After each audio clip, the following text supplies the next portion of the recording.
Hey guys, this is Flashbacks, a Flash Rewatch podcast. I'm Alex, and I'm joined today by.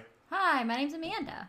You said it so formally, like people don't know who you are. It's like, oh, a new surprise guest, someone you've never heard of before. But yeah, we have Amanda here today. Just I'm really, his wife. yeah. Yeah. Off the top, Will actually is on maternity leave now. Before Paternity leave. Maternity's for a mother, paternity's for father. They're from whatever. the Anyway, Latin. he's on paternity leave, and so I misspoke. And so he will be back in the future. I'm not gonna put dates on it because I'm not sure, but I know he'll definitely be back. But for right now, me and Amanda are gonna finish out these next two episodes, and then for the finale. As I've kind of stated before, it's going to be me, Ben, and Brady, who you guys haven't met him yet on the show, but he actually recorded an episode that will release after the finale where me and him went over the David Goyer script. But enough about that. You can look forward to that in the future. But right now, we're talking about season 1, episode 21, Grodd Lives. And this is really exciting because like we're in the home stretch, like we're almost to the end. By the way, if you hear noise in the background, that's Ziggy, my cat, running her paws The edge of the litter on box. the edge of the litter box. So yeah, but you get a little ambiance from Ziggy today. But yeah, so to go ahead and get into this, I remember at the time this episode being a really big deal. Just because of Grodd being in it, he had been teased a little bit before, and it was one of those things where because they didn't really have much of a budget back then, so you weren't really sure how things were gonna look. Yeah, they weren't sure how things were really gonna look, and so like it was one of those things, given the budget and everything. Like we didn't really know how a full size gorilla was gonna look on the CW, and so I just remember being really impressed at the time and seeing some of those visual effects. Well, honestly, obviously get into this, but I do think that they still really hold up, like, and they look really good, especially for what can be considered by some other TV shows like a shoestring budget, and so like that was pretty cool. So anyway, we open with Barry running through the city and Iris doing her first voiceover narration for the show, which is kind of cool.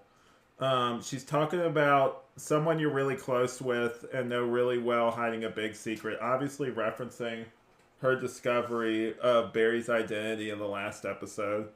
She mentions, what if your friend had a universe of secrets? Would you confront him or would you stay silent? She laments that nothing else will be the same regardless. Like, it's very dramatic. I kind of did like this. Would you call this an Iris episode, basically? Because she is like a center piece of this. Yeah, I mean, I think that's fair to say. It's been a few days since we watched the episode, and I do have the memory of a goldfish. So I'm hoping that your summary will kind of fill in the gaps for me. Okay. So like I guess I also did have like a little brief part where we could talk about this. So what would you do if given like a similar choice to her? Like if you knew someone had a secret, and obviously we know where she ends up going, but like what would you yourself do if you discovered then the other person didn't know that you knew, basically? Oh, I would pretend I didn't know. And Really? I would just, yeah, no, but I would call them out on everything and I'd be kind of like not very nice to them. And then when they told me, I would kind of like end the relationship. Because, like, you know, that's kind of I feel like that's more. shitty. And Yeah, I'm sorry. petty. And like, you know, I don't know. Like, stuff like that's happened before. Like, you'll catch people in lies. Hmm. And, you know, I'm not going to address it unless I need to. But yeah, no, you just watch them, and then you don't trust the person, and so you don't tell them stuff because you don't trust them.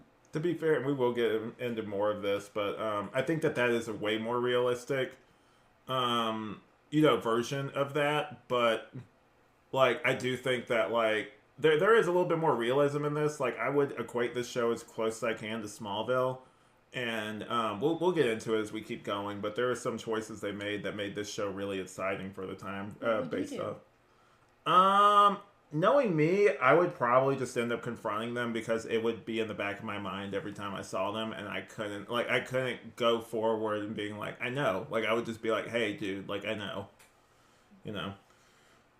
So anyway, I like these voiceover narrations. I wish they had done them more. I know that when Arrow started out, they used to have like a lot of those because he didn't have anyone to talk to. They had a lot of those early episodes where he had a lot of voiceover. I don't know. It's just there's something very cinematic to it, and like kind of dramatic. It kind of pulls you in whenever there's a voiceover narration. My favorite voiceover narration, at least in the movies I've seen recently, is like in the Batman, where they have him doing voiceover stuff. Like that's a really good example of really good voiceover narration. But yeah, we cut to CCPD. Captain Singh is confronting Barry and Joe on where Eddie is. Joe lies, saying he took some personal time. Barry says he's been going through some stuff in reference to Eddie. Singh snaps back, "Yeah, aren't we all?" Singh softens later in the series. I forgot how short he was with them in the early seasons. He's kind of dickish early on. He asked if they made any progress on the gold robberies. The suspect hit up 2 more in the last week. They're working on it, just waiting for final results from the lab. He tells them to hurry up and mentions contacting the Flash. Maybe he can speed things up. And then like there's a moment where they kind of just look at him, and he's like, "You knew what I meant," as he walks off. Once he leaves, Joe asks Barry if he's made any progress on the search for Eddie. He says he's looked everywhere, and Joe encourages him to keep looking. Cut to the crime lab. Barry gets interrupted by Iris's sudden arrival. Barry tries to get away from her a little, saying he was about to leave and asks her what's up. Iris says something happened and she was told to keep quiet but can't. Barry asks what's wrong. Iris says the man in yellow took Eddie right in front of her. Barry goes to comfort her. Like, he reaches out and tries to, like, touch her arm to be like, I'm so sorry.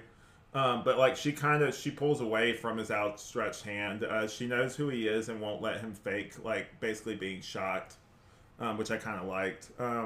Barry is sweating and acting flustered. Does he suspect she might know? And he doesn't. I think he's just kind of thrown off by how she's acting. She tells him the Flash said to keep quiet about it and he'd fix it, but he hasn't.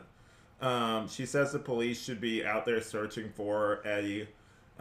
She insists her dad should know the truth. Barry sides with the Flash, big shock, telling her he's right and she shouldn't tell the police and that they'd get hurt because they don't stand a chance against them. She pushes back. You think the Flash is out there right now searching for Eddie? Oof, is what I put in my notes. Man. I mean, in a sense, yeah. Yeah. Like, he has his team on it, and she may not know that, but, like... Oh, she hits him with some zingers, though, in a minute. It's like, he assures her that the Flash is doing everything he can to find him. I love the look Iris has here. She's kind of shocked and angry he would keep lying to her. Candace does a really good job subtly displaying that, and I love the whole, I'm finding it hard to trust the Flash right now. Like, that was a good line. Like, I don't know, like, I don't feel like she gets enough praise for, she's a good actress, and there's just, like, doing subtle, like, face stuff like that is, like, not an easy thing to do. Like, and make it, like, something, like a real response to something. Mm-hmm. And I think she did a really good job there. Barry says to trust him. You can see the tears starting to form in her eyes. This is such a good scene. He tells her everything is going to be okay, then leaves Iris in the lab. Next scene we cut to is a scene at the Central City U.S. Federal Reserve near a warehouse. A bunch of armored trucks get loaded up with shiny gold bars. A man strolls up to them. He's decked out from head to toe in body armor, along with a cool armored mask. He aims his missile launcher and fires it at one of the armored trucks. The workers jump away from the explosion. Back at Star Labs, Cisco toils away on a piece of machinery. Barry walks in and realizes he's working on the cameras that Wells used to watch them. He asks why. First rule of engineering, bro. Never waste good tech, is what he says back. And they're interrupted by an alert on the computer. The gold reserve is under attack. Barry realizes it's the same case Singh mentioned they needed to work on earlier and speeds off. The masked assailant and the reserve guards trade heavy fire with each other at the reserve. Guard gets taken out as the Flash arrives. You picked a bad day for this, pal, is what Flash says. Suddenly, Barry is psychically assaulted by traumatic scenes of someone being operated on. He grabs his head, groaning as we hear high pitched frequencies. Barry falls to the ground, writhing around in pain. The assailant shakes violently too, apparently affected by the flashes that Barry saw. It wears off for the assailant, and he straightens up before running off. We cut back to a point of view shot at Star Labs as Caitlin runs tests on Barry. Caitlin says his eye movements are normal and there's no sign of neurological damage. Cisco asks him if he thinks the assailant was a meta that put a whammy on him. He's not sure and calls back to his first crossover episode. I like this, the continuity callbacks. Crossover episode with Arrow when Rainbow Raider got in his head. He felt anger that time, but this was different.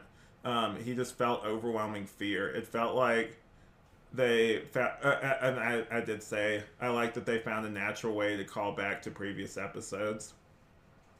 Cisco reviews the footage, saying the assailant seemed to go down too. Barry theorized they might have both got whammied.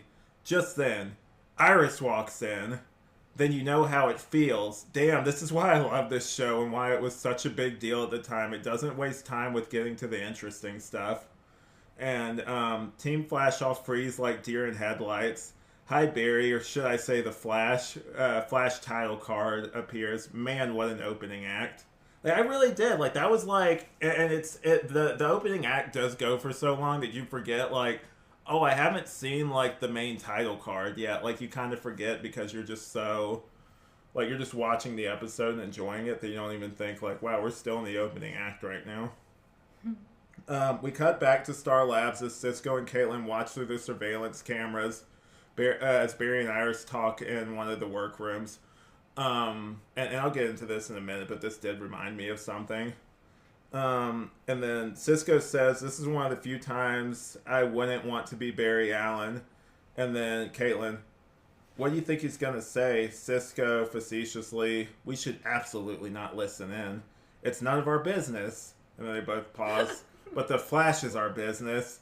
And Iris did just find out that Barry's the Flash, so by transitive property, Barry and Iris are our business. Caitlin hits the mic button. LOL, love the back and forth between them. Like, I love their whole dynamic. Like, they do feel like friends. But speaking of friends, that's what that reminded me of. Oh, look at that. Look at the little segue I got going right there. But I don't know if you remember this, but in Friends, this specifically reminded me of a certain episode. It's the one where Ross and Rachel break up. And you have both, like basically all the friends having their ear up to, like, the door and everything, trying to listen in. That's what that reminded me of. Break. But yeah, you know the whole thing with, like, the I shouldn't listen, but I really want to know what's happening in there. I just thought that was a very real moment. So cut to Barry and Iris. Barry asks her how she found out.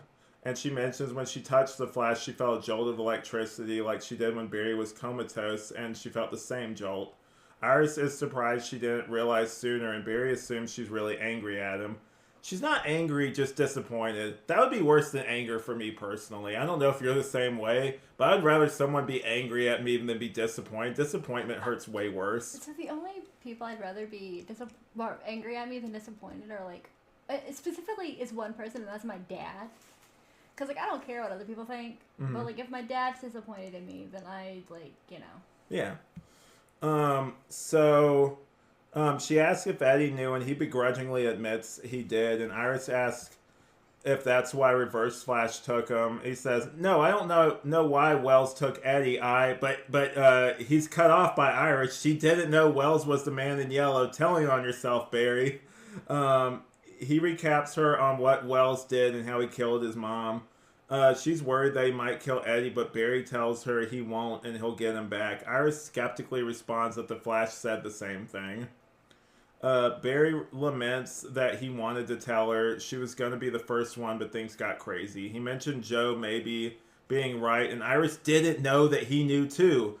Damn, Barry. Iris puts it together that he knew and told him not to tell her. Barry insists it was to protect her. Well, maybe it's time you both stopped, Iris says with tears in her eyes as she walks away from a dejected Barry. So this is the next scene. Iris storms out of that room. Hilariously, she storms past Cisco and Caitlin as Cisco tries to fake a phone call about a shipment so they don't look like they were spying. And then Cisco says that didn't have anything to do with them, and Caitlin agrees. We cut to Eddie tied up in an undisclosed location as Reverse Flash returns through an overhead hatch. I love these scenes. Eddie quips, I don't suppose you brought lunch. Reverse Flash quips back, did you know that the human beings can survive up to 2 months without food? Is that how long you're planning on keeping me here?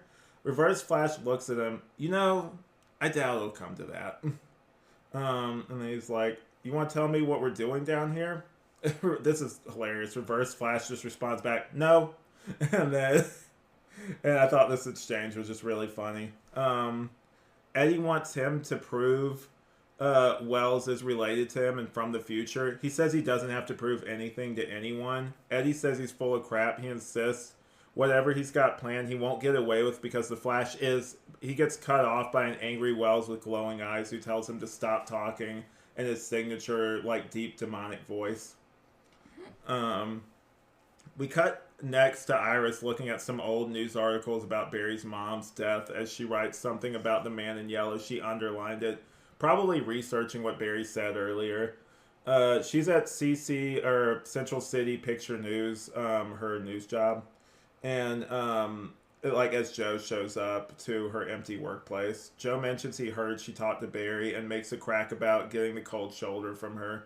He admits he might have been wrong before correcting himself, saying he was wrong. I like that distinction he makes. Like, he starts being like, maybe. He's like, no, like, actually, I was wrong. Like, I appreciate that accountability on his end.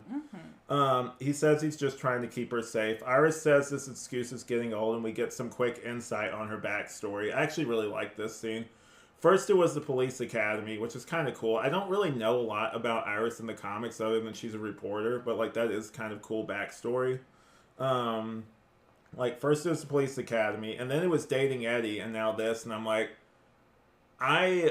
this is cool background stuff. I kind of wish we got to see flashbacks of some of this, because it is, like, you could mine some drama from this stuff, and it would be cool to see these scenes actually play out.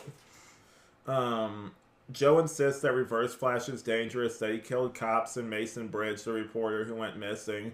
That Barry and Joe covered up claiming he'd moved, which is something Iris also didn't know. She thought he moved away with some girl. And she's like, Wells killed Mason and you're covering that up? It's like, oof, like they could not catch breaks in here. Joe insists he isn't, and that if the world knew about Wells, they know about Barry too, and he's trying to keep him safe.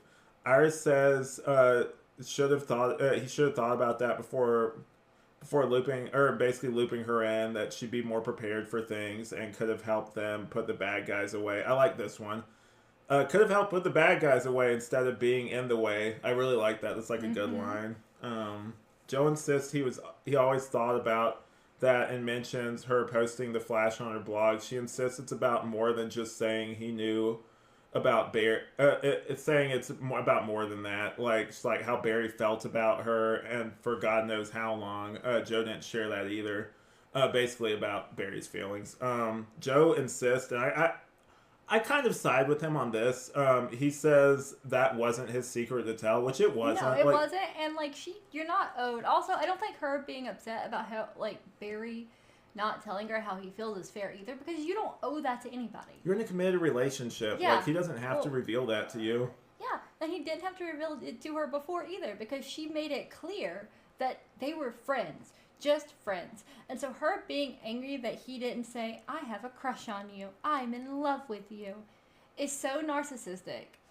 Yeah, I mean, I'm trying to give her flowers this episode too, because I do think she's doing a little bit better. I like Iris as a character. But I hear you. But I think that somebody he owed it to her to tell her. Yeah, no, that's crap.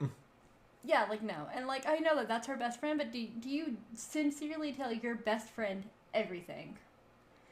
My best friend might listen to this, so yes, I do tell my best friend everything. But I'm serious. And there's also stuff that there's just certain things you don't share with everyone, and that's just certain things you don't share with anyone. Yeah. Yeah, and I agree. But Joe insists that wasn't a secret to tell. Fair enough.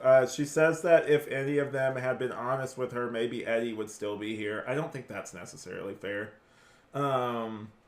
She says he wouldn't have gotten involved with this if she hadn't been dating him. She's kind of blaming herself a little bit. Joe asks if she's saying that Joe's always trying to play love connection with his daughter, but Joe asks if she's saying that if she had known Barry's feelings, Eddie wouldn't be her boyfriend. She says she's telling him that it's his fault. The conversation is cut short by a work call Joe needs to answer, but asks if they can talk later. Iris snaps, "Yeah, that'll be new." That's not fair. Like, it's like, I get that she's hurt, and so she's acting out, but I'm like, you can't really, like, that's one, if you really want to pull this, that's Barry's secret. That's not his place to be like, hey, guess what? Mm-hmm. Like, and like, later on, like, this does get more solidified, but like, yeah. Also, like, all of it is ultimately Barry's secret. Like, Joe does it.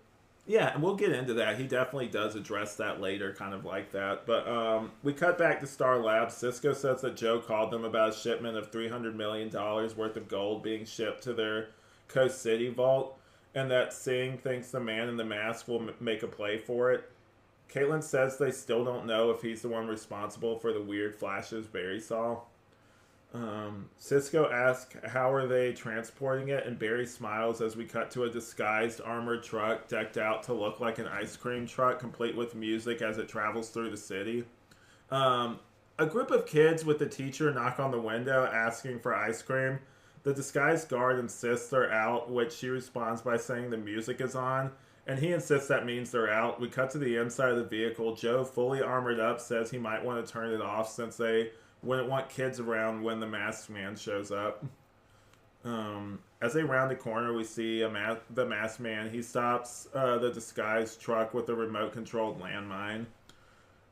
Flash rushes to the rescue, but not before checking with Team Flash that Joe is okay. They say they don't know yet. Cut to a firefight between the masked man and the armored guards as they exit the back of the truck. Joe yells for him to drop his weapon, saying don't make me do this, as he stares down the scope of his gun. The masked man keeps walking forward, but Barry intercepts him, knocking him into the side of the truck. Also, Joe did shoot him once in the arm. Barry makes sure he's okay and says he says he is, and asks about him. I didn't want you to have to shoot him again, and I'm having a pretty bad day, is what Barry says back. So is this guy. Let's see what Goldfinger has to say for himself, is what Joe quips back, which I thought was kind of funny. That's a James Bond reference, by the way. They remove the mask and discover it's General Eiling. They both look shocked. They have a brief flashback to his last appearance where he's about to shoot Stein, if not for the Flash's last-minute save. I appreciate this flashback because we don't watch these back-to-back, and I had forgotten about that. We cut to the pipelines. We see a nearly catatonic Eiling stare blankly inside his padded cell. Team Flash doesn't know what's wrong with him. Caitlin says she pulled a bullet out of his arm, which Joe said should hurt really bad, but Caitlin insists she did tests and he's perfectly healthy. Cisco says he talked to Argus, and officially Eiling is on administrative leave. Joe asks, unofficially? Cisco says he spoke with Diggle's wife Lila, and she says he's been missing for the past 3 months, and Argus is covering it up. Barry mentions the last time he saw him, alluding to the flashback we saw earlier. Joe asks him directly why he was trying to rob the gold reserve. He doesn't respond, and Barry asks if the general remembers him. This gets his attention. He calls him the Flash. Team Flash is confused as to how he knows that, and calls him the general again before he corrects him, telling him Eiling not here. Eiling not here, Eiling bad is what I'm gonna call him not Eiling says. Caitlin suggests he might have suffered some kind of psychotic break, presenting itself as DID, dissociative identity disorder. Not Eiling says Caitlin good. Caitlin awkwardly thanks him. Cisco says forget multiple personality disorder and asks if anyone has seen The Exorcist. Joe hilariously responds, you and your movies. Joe tells Barry to keep pushing. He asks why Eiling is bad, and not Eiling says he hurt him, and that he hurt him back. If you're not Eiling, then who are you? I am Grodd. Fear me. I like the guttural voice he puts on for him. here. I argue that if it was attempted on Smallville, it would have been just a possessed man the whole time. I don't even think we might have got like some dude in like a gorilla suit later, but I don't think it would be like I don't think we get a fully CGI'd like creation like this. They did have CG elements, but it didn't look as good and they didn't like show it as much as this. Um so anyway, what is a Grodd is what one of them says. We cut to footage of a caged ape. I think it was Barry that said it, with a Grodd nameplate behind it. Oh, Grodd is a gorilla, Barry says humorously. 5 years ago, Eiling and Wells were working on a project to expand soldiers' cognitive abilities during a battle. What they didn't know or realize is that Eiling was trying to create soldiers with psychic abilities. He was trying to create super soldiers with telepathic and telekinetic abilities, which is kind of cool. I kind of like that plot thread. Once Wells found out about the terrible experiments he was doing, he shut down the entire project. Joe. So our psychotic killer has a soft spot for animals. How sweet. They don't know what happened to Grodd. His cage was empty after the accelerator exploded. Cisco theorizes that once the wave from the accelerator hit Grodd, all the serums he was injected with by Ilum could have activated. Cisco excitedly compares him to King Kong. Caitlin says he's right about the first part because he's just like, oh, like what happens, blah, blah, blah. Caitlin shows Team Flash a scan of Grodd's brain.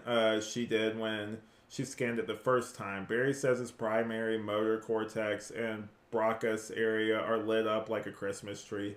Caitlin says it's from Eiling's experiments. She puts up the one she just did on Eiling. His brain is lit up the same exact way. They say Grodd is controlling Eiling through telepathy. They have no idea what he's capable of now. Barry tries to find a motive, possibly revenge. Joe says he doesn't like that Wells helped Grodd. He doesn't think that that's a coincidence that he shows up when they're trying to get Wells. He thinks that he obviously sicked him on them. Caitlin says they had a special bond. Joe thinks he's using Grodd to distract them. If we find Grodd, we find Wells. And if we find Wells, we find Eddie. Iris finishes her dad's sentence and insists she's going to help. Know anything about gorillas? I just might, Iris says back to Caitlin. She says there's been reports of some animals in the sewer. Cisco. Alligators? Chuds? R-O-U-S is? Am I the only one who watched movies around here? Okay, so just quick history lesson. Chuds refers to a 1984, I actually own this movie, 1984 movie called that. The acronym stands for Cannibalistic Humanoid Underground Dwellers. And ROUS refers to rodents of unusual size, which are rat-like creatures that live in fire swamps from the movie Princess Bride, which is kind of cool. I know you would get something out of that because you're a fan of that movie. I love that movie. We actually talked about that movie at Thanksgiving. It was nice. Yeah, I don't know if you necessarily remember that specific thing he was referencing. Rodents of unusual size? Yeah, is that like I haven't seen the movie. Is that like a prominent thing in the movie or just like a side thing? I think it's a side thing. Oh, okay, I gotcha. Yeah. We should watch that movie. Okay. Iris says the two sewer workers went missing a few months ago, and the search party reported hearing strange animal-like noises in the tunnels. Barry gets the coordinates for the scene and the access point to the sewers. Joe insists on coming. Cisco initially says he's not going before he gets judgmental glances from the team. He reluctantly agrees. Joe goes, "He's your monkey." We cut to the tunnels. They're setting up flares so they can get back. Back at Star Labs, Iris thanks Caitlin for sticking up for her. She says, of course, but also iterates how terrible Barry feels about keeping this from her. Iris says he should and says Caitlin lied too about her fiance. And Caitlin uncomfortably says she did and thought he died but caught on fire instead, referring to his new look as Firestorm. Iris asks if he's okay, and Caitlin says he is, and Iris is happy to hear that.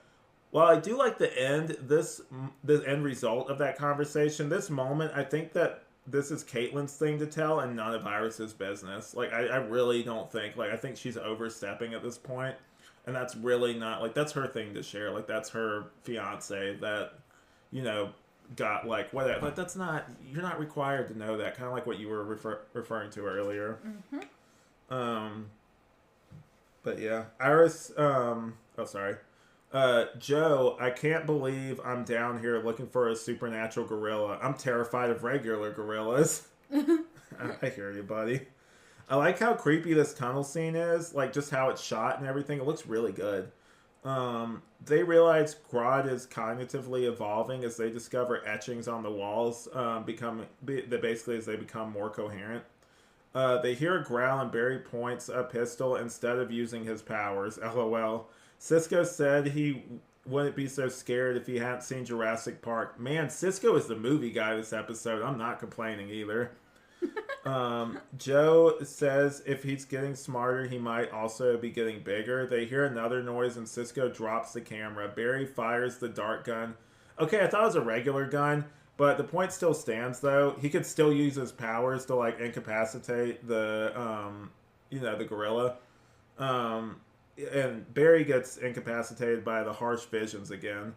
Barry gets knocked out as he's thrown into the wall. Joe fires off a few rounds from his shotgun, saying they need to leave. Cisco says he's out cold right now.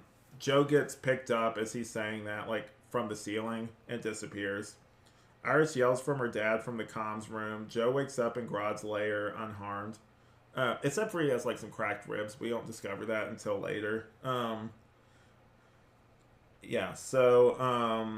Joe pulls his gun, but Grodd makes him turn the gun towards himself. We see Grodd for the first time in all of his glory. The effects really hold up, and I like the added element of his creepy red eyes. Like they give him like these red like irises that make him look even more like sinister. Grodd's communicating with Joe through telepathy. He almost makes him shoot himself before making him throw the gun away.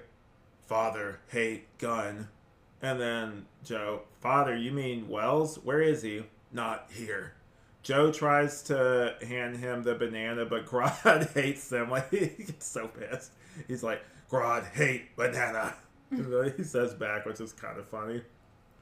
Back at Star Labs, they tell Barry his brain resembles Eiling because Grodd was psychically attacking him with his traumatic past.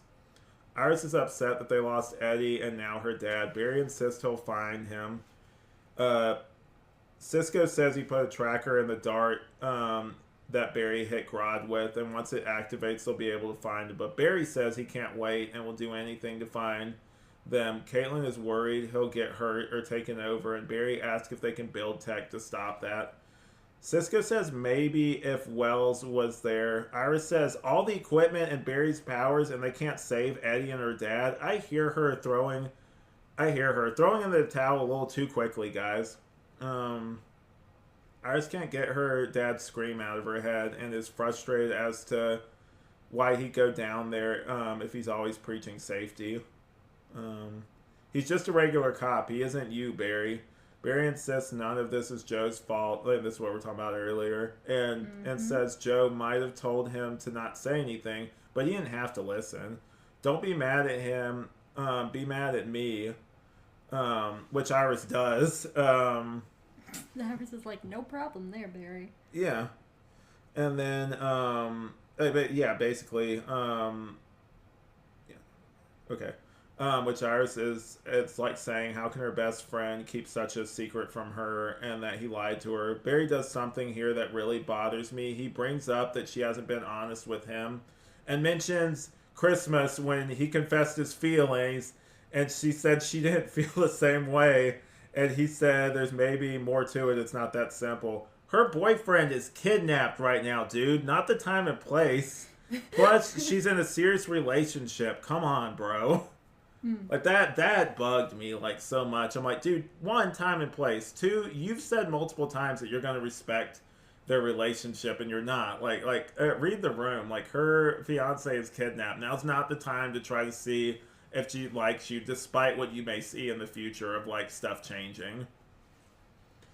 So, yeah, he leaves. He's going to check on Cisco and Caitlin.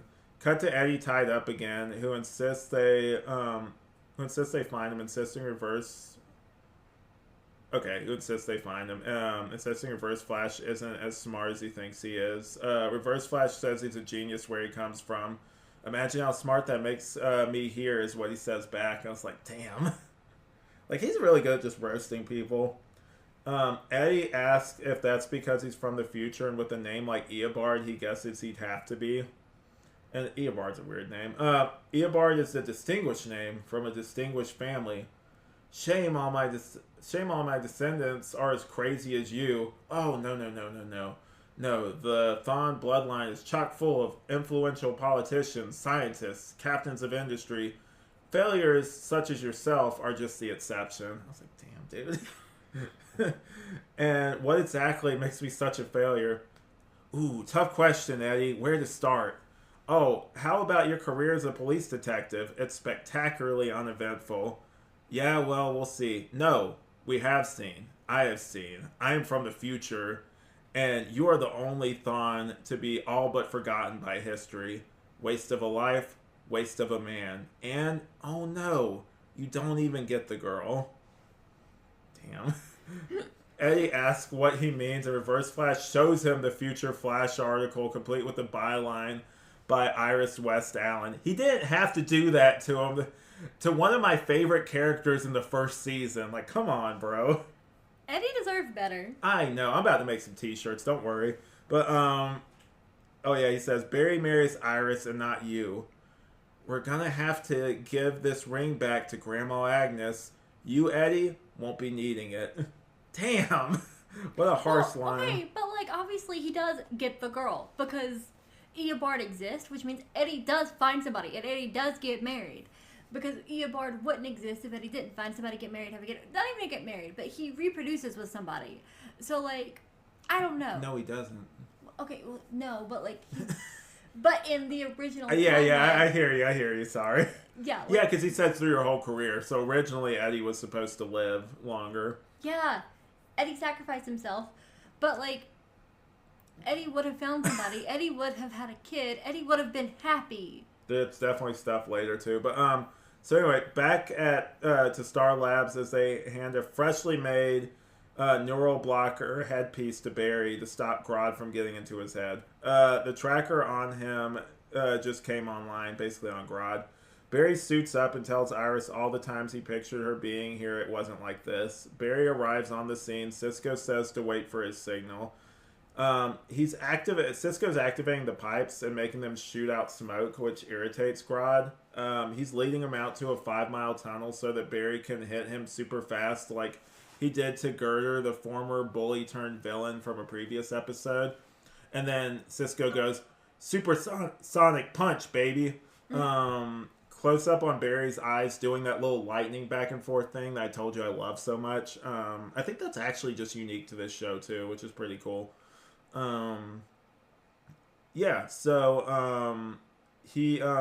Barry runs at him full speed, but Grodd catches his fist and throws him down the hallway. The headpiece falls off before he grabs it quickly, putting it back on. He tries some super punches on him. It didn't work. Grodd grabs him by his throat, launching him through a wall. The headset is offline as he stands up, seemingly in a train tunnel. He's psychically assaulted again. Human, weak, Grodd muses. Barry's brain activity is skyrocketing. He's paralyzed in place and there's a service train coming. They're out of time. There's no way to stop the train. Iris jumps on comms. Barry, listen to me, okay? You have to concentrate on my voice. Whatever is happening, you have to fight it. I know you can do this. I know how strong you are. Stand up to Grodd. You can do this. Please. Flashbacks to her smiling as the flash speeds off. Barry, do it for me. And there's like other nice moments of Flash on screen as like she's saying this. He opens his eyes and says Iris before dodging the train seconds away from impact. They stand ready to fight him and Grodd as they wait for the train to pass. Then Grodd launches himself at Barry, who smiles with a newfound sense of confidence.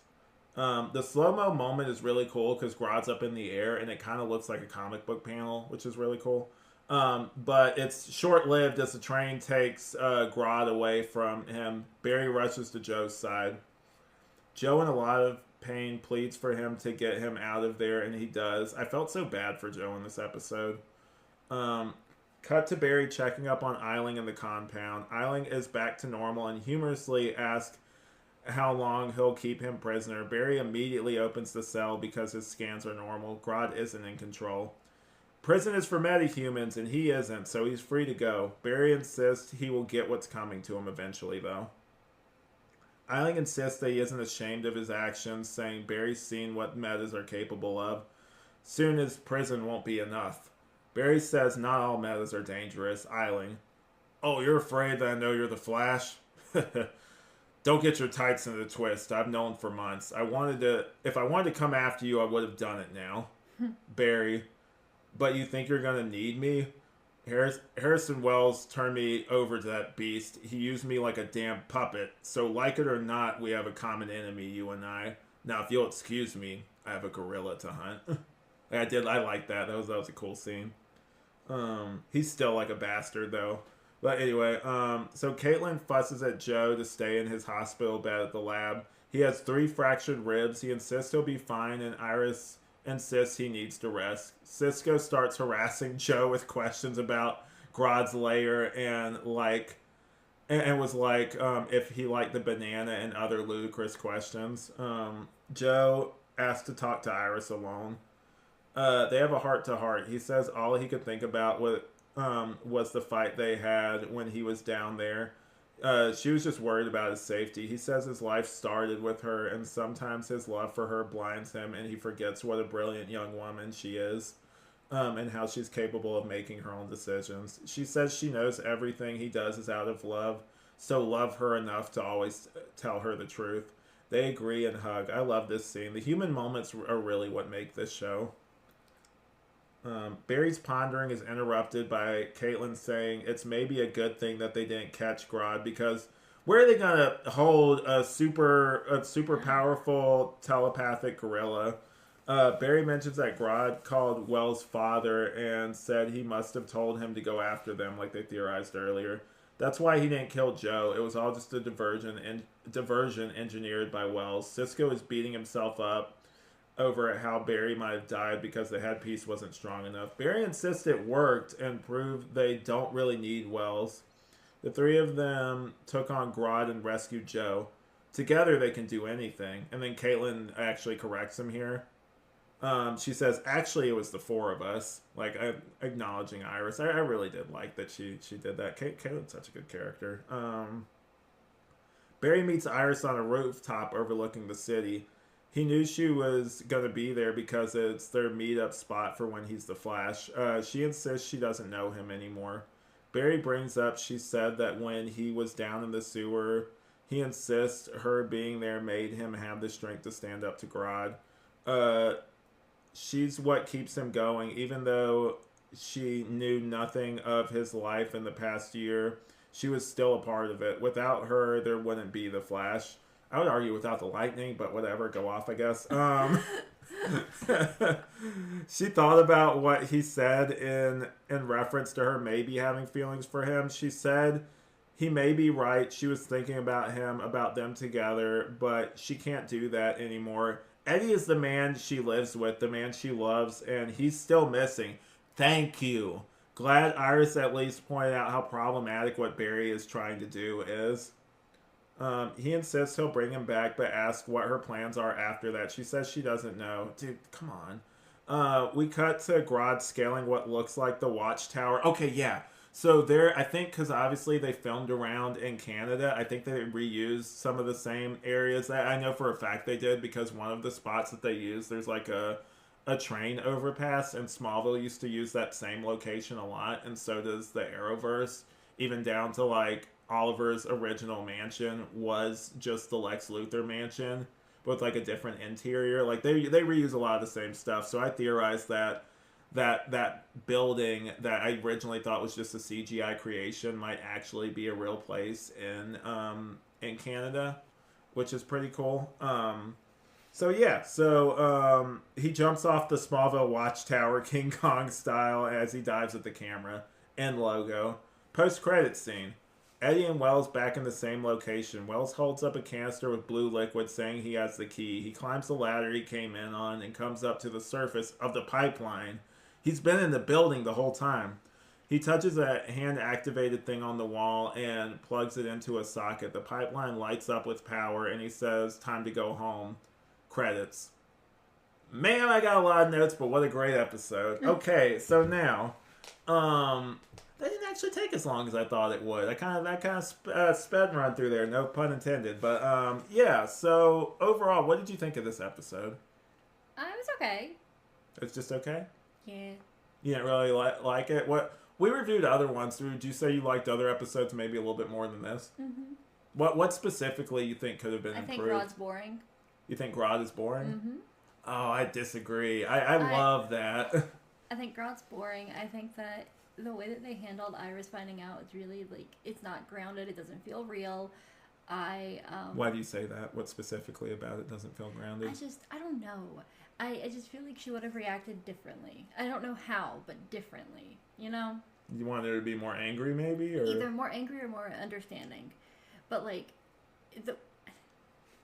there was just too much willingness to, like, be a part of Team Flash. You think it got resolved too quickly, basically? Yes. Like, maybe it could have... the tension from that could have lasted more than an episode. Yeah, and I hear you. I also feel like the team is making dumb mistakes. And I think that, like, they acted more rashly than they normally would. You think so? Maybe it's because they don't have Wells to kind of, like... Because sometimes Wells was there to kind of be like... And it's like, oh, Wells is here, so he'll, like, kind of fix stuff. And they didn't have that backing this time. And also it's a little bit more heightened, possibly because Eddie's missing. And, like, maybe they're not thinking as clearly because Eddie is still out there in the wind somewhere. And then... It's not an episode I would enjoy going back to rewatch. Yeah. You're going to ask me about heart, humor, and spectacle, and I can't think of any of it for any of it. Okay, well, I'll go first. Yeah, keep going. And it was just not, for me, you know? Okay, so for me, this is going to be an upset, but I really did like this episode a lot. I thought it was great. I thought the effects held up. There was I had to take a lot of notes for this one because there was a lot of, as we're cranking towards the end of the season, there is a lot more stuff they're trying to tie up before they reach the finale. And so there was, like, a lot more connective tissue to, like, the overall plot in this one. It wasn't just, like, a one-and-done episode. I will say, for me, I do think that, like, I don't necessarily know if the first time around, if I... necessarily noticed as many of the flaws because I think I was watching it, like, you know, do my first run through of it. But I will say now, I'm like, I do think that while this is a really good Iris episode, I do think that there are parts of it where she comes across kind of like too demanding. Like, if it was just all about Barry, I feel like it would be like, okay, then I get that. But, like, she also expects people that... To be fair, how close are her and Caitlin realistically that she would expect Caitlin, that? her and Cisco, she's expecting, like, they are her friends. Her friend, they are his friends. They are not her friends. That would be like you walking into, like, my work and talking to, like, Connor or Tiffany and expecting them to be completely open books to you. You don't know them like that. Like, you know them. You are friendly with them, but you're not, like, friends with them. And like, I'm glad that Barry did kind of, and while, like, it kind of did lead to him trying to maybe see if there was a love connection between him and Iris, which I hated. That also bothered me a lot. That did too. I was just like, dude, you got to get your priorities straight. Like, because that's not okay. It's like, dude, you got to be more of a hero than this. You're being really selfish right now and trying to do a self-serving thing by trying to see if your longtime crush it still is into you. After, like, her fiance is out there and that, and also asking her stuff like, well, after we find your kidnapped fiance, it's like, dude, time and place. It's like, one, she already told you no, and I feel like if you didn't know that future information, maybe you wouldn't be as pushing so much, but I would argue that him constantly pestering her with this is, like, it could have the adverse effect he doesn't want, where, like, she just wants to have nothing to do with them, basically. because we've shown before that the future can change in this. So if I was him, I'd just leave it alone. Like, I'm like, she already gave you her answer. She said that she's in a committed relationship and she's happy. Like, let her come to you if that's what she decides that she wants to do. But you are like stepping on some boundaries. Yeah, I did not really like those scenes, and I think that maybe Barry should have been reprimanded a little bit more than he was for that bad behavior, basically. Yeah, I wasn't a fan of that. I do overall, like, I do like, I think when I watched it originally at the time, I was excited about the Grodd element, but I just wanted to finally see Reverse Flash and the Flash face off, so I was kind of like, come on, let's hurry up, let's get to that. And so that was one of the potential flaws. But I do think on a rewatch, I did really enjoy this. I didn't really have as many problems as you did necessarily. It just felt like a lot of exposition, which is wild coming from a girl who usually loves exposition and character things. Yeah, and I do think that overall this was like a good episode. The Grodd episodes, like from each season, from my memory, are all good. Even in the later seasons where the quality is way down, like even those are pretty good. But yeah, I did overall enjoy it. I love the movie references. I guess for me, my heart, humor, and spectacle, and then I'll go into my rating. You can go into your rating.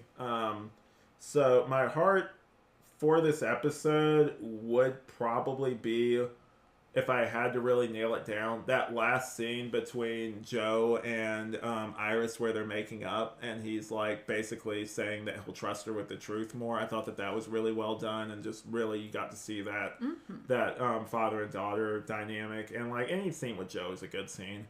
And yeah, and spectacle.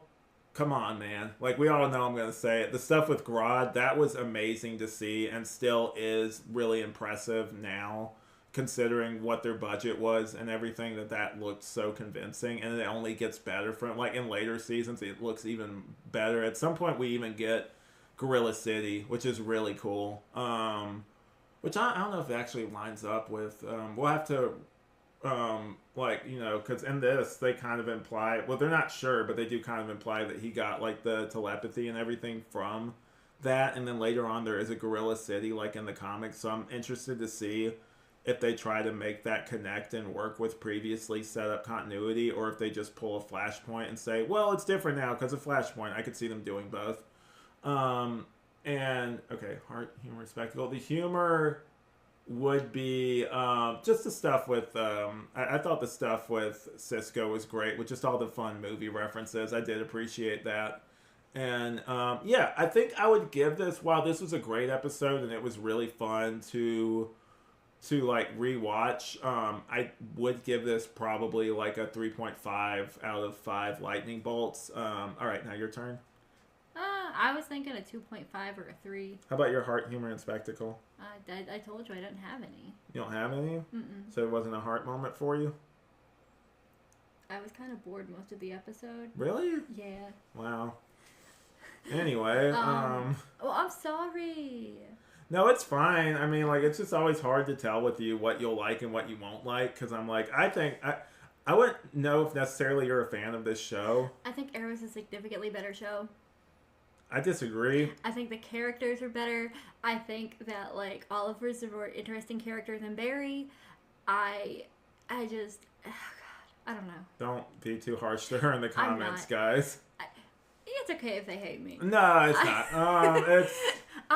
Okay, fine. Heart, Grodd saying, Caitlin good. What? Are you serious? Yes, it was such a sweet mom. She was like, oh. She looked creeped out. She was like, thank you. And then she was and then she was talking about who Grodd was, and she was like, we always tried to be kind to him. Oh, okay. Well, yeah, that works then.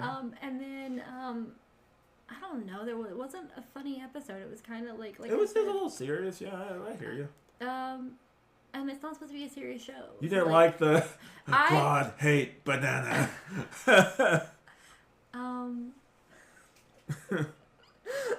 Fine, ice cream truck. Okay. We're closed. Yeah. We're sold out. Yeah, the music means that we don't have any ice cream. Yeah. Okay. I hear you. It was so boring. I can't think of a spectacle because it was boring. You can just say the gorilla. Like that's the main thing that was a spectacle. Okay. Yeah, so that way. Because Cool. I don't even remember what he looked like. A gorilla with red eyes. Okay. I'm so sorry. Are you y'all. serious? Yes. I Oh my told you I God. was bored. Wow. Anyway, so I guess it's interesting to have people that are on two ends of the spectrum. Someone who really is a fan of the show and someone else who... I would say you're not a fan. I would say that you are very much more picky when it comes to this show. Like you... I would say that you like this show. You don't love this show like I do. Yeah, like I did not. I watched it while it was coming out. I don't like, but like I was only because it was connected to Arrow. Mm-hmm. Because when I first saw Arrow, I randomly found it on Netflix one day. So it was out like a couple of seasons. Yeah. And I binged it. I was like, oh my God, this is so good. I didn't know it was a DC show. I did not know it was a DC show. What? No, I'm just listening. Yeah. And so then, like, they started making The Flash, and I was like, well, I guess I should watch this with this, because I guess they're connected. And then my mom and I would watch them when they aired. When did you quit watching the show, by the way? I don't know. Because I can tell you distinctly when I did. I think I was with at least The Flash. It was after the, like, big musical crossover with Supergirl. So season 3? Is that season 3? I don't know. Do you remember who the villain was? No. Okay. Well, we'll find that out through our rewatch. Yeah, no, like, I have no idea. It all runs together. Okay. I never finished Arrow either. I think I stopped after Arrow's like, solid. season You 4, should. Season 4, season 5. Oh, season 5 is so good. I don't know. It just stopped being good once his sister left because she was the best character. I don't agree, but hey, go off. It's okay to have bad takes. I mean, like, she's not really much of a character, but go off, I guess. She's the most interesting part. Is that just because she's pretty? It's not just because she's pretty, but like... I'm just saying that because I know someone who used to have a crush on her, so that's why I was asking. She is pretty, but like... I thought like she was really interesting, and I thought like her and Roy were really interesting, and I liked that. Yeah. Because I don't watch stuff for action. I watch it for the romance. Okay. Yeah. Yeah. But yeah, no, I don't know. This one just wasn't your thing. It was not for Amanda, and that's fine. Yeah. I kind of want to know what Will thought now, because Will did watch this episode before, like when he got confused. I think he had watched the previous one we reviewed. He had watched this one instead on accident because he got the episodes mixed up. I kind of want to I might do a thing where I just ask him to see, and I'll mention it on the next one, just so we have his take on it. So have him send you a voice memo. I might do that. Like, honestly, for the finale, this is just behind the scenes, guys, but I might have a moment. We've talked about it, I think, on air, where I would cut to him with a brief, hey, this is what I thought, just so we have his thoughts on Glass, basically, or so everyone knows it. Is that the phrase? It's on glass. What's the? It's not on glass. What is it? It's on the record. On the record, but there's a certain whatever. There's a certain way you say that, but I'm getting in the weeds right now. We're trying to outro this, so yeah. So thank you guys for listening to The Flash. I'll go ahead and do my plugs now. So I'm Alex. Obviously, you can catch me, either my wife or me and Will in the future, where we review each and every episode of the CW Flash, and the in-between breaks we'll cover, we're going to cover maybe some of the comics from the CW, that relate to the first season. I also do another show called Night of the Batman. I recently, that's one I do with my wife. It is her show. She will tell you that. And, hi, hello, Ziggy. Zigatha. And, Oh yeah, that's our cat, Ziggy. And, yeah, so, we, recently interviewed John Jackson Miller and, about his book, Batman Resurrection. And, you guys should go check that out. Me and Ben from Superhero Stuff You Should Know actually co-interviewed him. It was really good. He was a really nice guy. And, I have the Tangential Exchange. Me and my best friend just try to make each other laugh as we tell each other stupid jokes and stuff like that. That's a fun show. It's one of our most laid-back ones. And then we have What Mean, which will come back when we have certain things we want to talk about. It's just going to be more of a specialty podcast, though, from now on. And, yeah, So, that's it for me. Did you have anything that you wanted to say on the record, or no? Or I mean, I don't like. I don't know. I don't really do anything. I have like my Instagram, but like, I don't want people following my personal Instagram. Okay, so she. I don't think that people would be interested in my cosplay Instagram because it's all anime.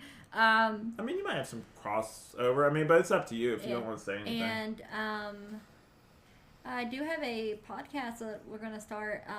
That's what I was referring to. That's going to come out in January. My cousin and I are going to do an episode-by-episode review of Gilmore Girls.